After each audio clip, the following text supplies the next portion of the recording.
G'day. Ever found yourself on a clear night, maybe out in the bush far from the city lights, just staring up at the sky? It's a proper jaw-dropper, isn't it? You see the Milky Way splashed across the blackness like a spilled tin of paint, a glittering ribbon of countless stars. Each one of those little twinkles is a sun, just like ours. Many of them have planets of their own, spinning around them in the dark. It's hard not to feel a bit small, a tiny speck in a universe that's bigger than we can truly get our heads around. This feeling of wonder is as old as humanity itself. For thousands of years we've told stories about the stars, used them to find our way, and asked the big questions about what's out there. This deep-seated curiosity is part of what makes us human. We're natural explorers, always wanting to know what's over the next hill, across the next ocean, or in this case, past the next planet. We send out robotic rovers to trundle across the red dirt of Mars and launch powerful telescopes that can see back to the dawn of time. We listen with giant radio dishes, straining to hear a whisper from another world. This isn't just a scientific hobby, it's a fundamental part of our spirit. We look at the sheer mind-boggling scale of it all, billions of galaxies, each with billions of stars, and a question pops into our heads, a question that is both exciting and a little bit scary. The question is simple. Are we alone? It's a query that has fueled countless science fiction stories, movies, and late-night chats with mates. The thought of meeting beings from another world, beings with different technologies, different ways of thinking, and different stories to tell, is incredibly thrilling. So, let's dive headfirst into this bonkers idea. Let's seriously consider the possibility that when it comes to intelligent life, humanity is the pinnacle, the top dog, the smartest cookies in the cosmic jar. This isn't about being arrogant or thinking we're better than everyone else, because there isn't anyone else to compare ourselves to in this scenario. It is a thought experiment that forces us to look at ourselves and our place in the universe in a completely new light. Imagine the entire known universe with all its swirling nebulae and spinning galaxies, and in all that majestic emptiness, the most complex thoughts are being had right here, inside our squishy human brains. For centuries, since we realized the Earth wasn't the center of everything, we've been practicing what you might call cosmic humility. We're just one small planet, orbiting one ordinary star in one of billions of galaxies. But the idea that we might be the most technologically advanced species out there adds a strange and profound twist. It suggests that while our location might be unremarkable, what has happened at our location is anything but. It means the evolution of human consciousness is, so far, the universe's greatest achievement. Thinking about this possibility can feel a bit lonely. The universe suddenly seems less like a vibrant, crowded city, and more like a vast, beautiful, but ultimately empty wilderness. Before we go any further down this rabbit hole, we should probably get our story straight on what we mean by advanced. It's a tricky word, and can mean different things to different people. When we talk about an advanced species in this context, we're not talking about being morally superior or having reached some kind of spiritual nirvana. We're also not necessarily saying we're the most perfectly adapted creatures. A cockroach or a deep-sea bacterium is arguably far more successful and resilient than we are. They'll probably be around long after we're gone. No, when we ask if we're the most advanced, we're usually talking about a very specific set of skills. We mean technological advancement. We're talking about the ability to manipulate the world on a massive scale, to understand the fundamental laws of physics, and to communicate and store complex information across generations. It's the difference between a chimp using a stick to get ants and a human using a rocket to get to the moon. This definition is, of course, very human-centric. We are essentially defining advanced as being like us, but more so. We're looking for beings who build radios, launch spacecraft, and ponder the meaning of it all. It's possible that truly advanced life exists in a form we can't even comprehend. Perhaps they are pure energy, or live in the quantum foam, or communicate through gravity waves in a way we can't detect. This brings us to one of the most famous and baffling questions in science, the Fermi paradox. Back in 1950, the brilliant physicist Enrico Fermi was having lunch with some colleagues, and they were chatting about the possibility of alien life. Given the age of the universe and the sheer number of stars, it seemed logical that life should be common. And if life is common, then intelligent life should have arisen many times. So Fermi asked a simple, powerful question that still echoes today. Where is everybody? It's a really good point when you think about it. Our Milky Way galaxy alone has somewhere between 100 and 400 billion stars. Many of those stars are much older than our sun. If a civilization had just a few million years head start on us, a mere blink of an eye in cosmic time, their technology should be like magic to us. They should have had more than enough time to spread across the galaxy, leaving signals, probes, or structures wherever they went. Yet, when we look and listen, we find nothing. Absolute, deafening silence. The sky isn't filled with the radio chatter of 1,000 alien worlds. We don't see stars being systematically enclosed in energy-collecting spheres.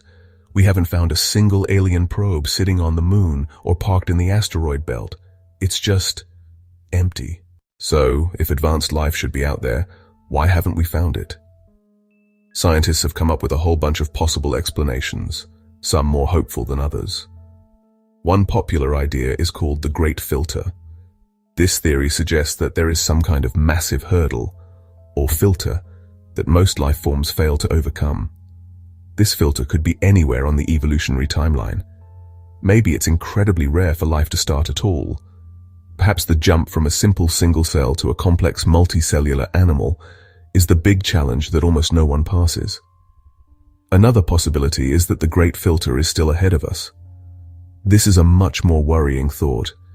It could be that intelligent species regularly pop up, but they almost always destroy themselves before they can master interstellar travel. Perhaps they invent nuclear weapons and blow themselves to bits. Or they change their planet's climate and make it uninhabitable. Or maybe they create an artificial intelligence that gets out of control. If this is the case, the silence we hear in the cosmos is the sound of other civilizations failing. It would be a chilling warning for humanity's own future, suggesting we are approaching a very dangerous test. Of course, there are less gloomy explanations. Maybe the aliens are out there, but they're deliberately hiding from us. This is the zoo hypothesis. The idea is that Earth is like a nature reserve, and advanced civilizations are observing us from a distance, careful not to interfere with our natural development. Or maybe the problem is simply one of scale. The universe is vast, and we have only been listening for a very short time with a very limited set of tools. It could be that civilizations are out there, but they are so far away in space or time that we've missed them. Let's put aside the other possibilities for a moment and fully embrace the idea. Let's assume we've won the cosmic lottery. We are the smartest kids on the universal block. What does that actually mean for us, right here and now? The first thing it does is make our existence unbelievably precious. If we are the only ones capable of understanding the universe, then the universe is, in a very real sense, observing itself through our eyes. When a scientist figures out an equation that describes a galaxy, it is the universe figuring itself out. When a poet writes about the beauty of a sunset, it is the universe expressing its own beauty. This realization would change our perspective on everything. Suddenly, human life, and indeed all life on Earth, takes on a cosmic significance. Our planet isn't just our home, it's an oasis of meaning in an otherwise meaningless void. The Great Barrier Reef isn't just a beautiful collection of coral, it's a unique cosmic masterpiece. The Amazon rainforest isn't just a bunch of trees, it's the universe's only great lung for complex life. If we are the most advanced, it means that all the art, all the music, all the science, all the love, and all the laughter on this planet are utterly unique. The symphonies of Beethoven, the insights of Einstein, the simple joy of kicking a footy with your mates, these things aren't just human experiences, they are, for now, the universe's most precious experiences. We are not just another voice in a cosmic choir. We are the singers, the composers, and the audience, all rolled into one. With great intelligence comes great responsibility. If we are the smartest in the cosmos, then we are responsible for its future. This is a heavy thought, a burden of brilliance that rests on the shoulders of every single one of us. It means that our actions have consequences that ripple out far beyond our own lives or our own planet. The choices we make in the next few hundred years could determine whether consciousness survives for the next billion years, or whether the universe falls silent again, perhaps forever. Our first and most urgent responsibility is to our own home. We have to look after planet Earth.